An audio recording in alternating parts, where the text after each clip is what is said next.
السلام عليكم، تحية حب واحترام لكل شخص يتابع فيديو. طبعا هسه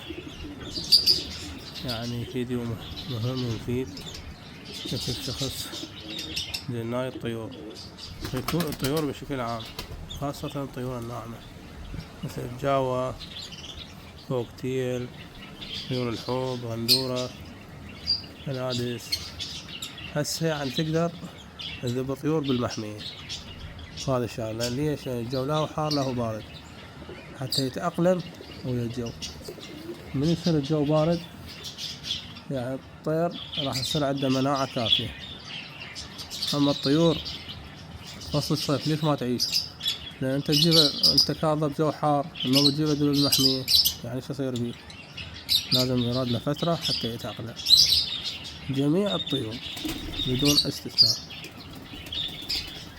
اوكي. واي شخص مثلا عنده سؤال عن الطيور بشكل عام ما عندنا اي مشكلة عن العلاجات، وخاصة هسه راح يتغير الجو، راح تضرب الطيور الفلاونية. اكو علاج مخصص للفلاونية، انا ذاكره بعدة فيديوهات. اوكي. العلاج كبسول خليه على خطرة وشربه، أنا ذاكره.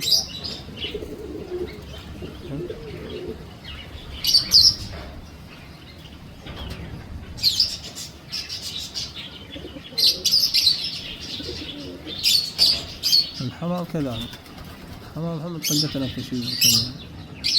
هاي التنفسية شلون نقضي عليها؟ شلون رافع مناعة ثوم،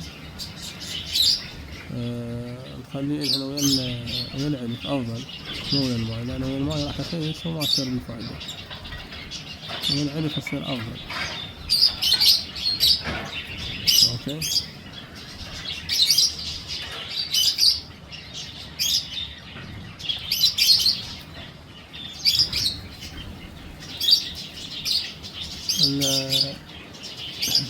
حتى مثلا التكاثر والتزاوج هسه بهذا الوقت،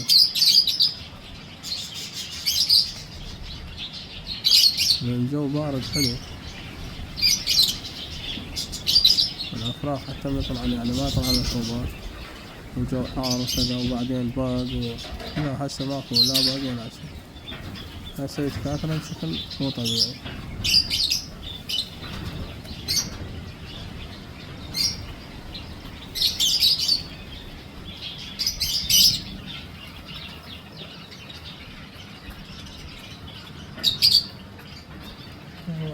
حتى اكو روايات عن أهل البيت سلام الله عليهم يستحب تربية الحيوان داخل البيت. انت خلي حياتك تبدأ من البيت، الأهل، الناس القريبين يمك يحبون يشوفون الطيور داخل المحمية.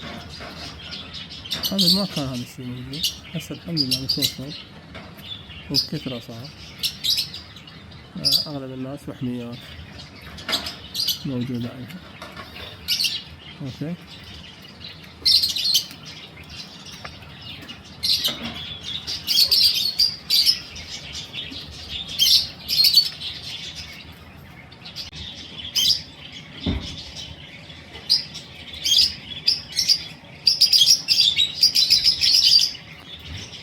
شوي عشا بس قبل ما كله يروح بعدين.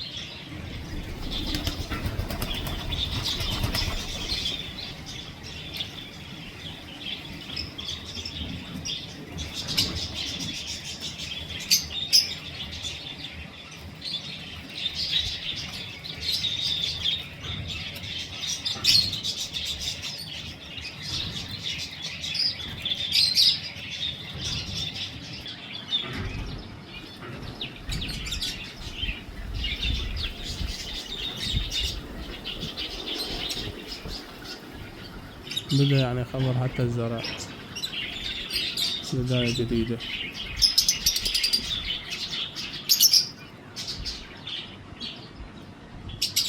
غندورة طبعا غندورة.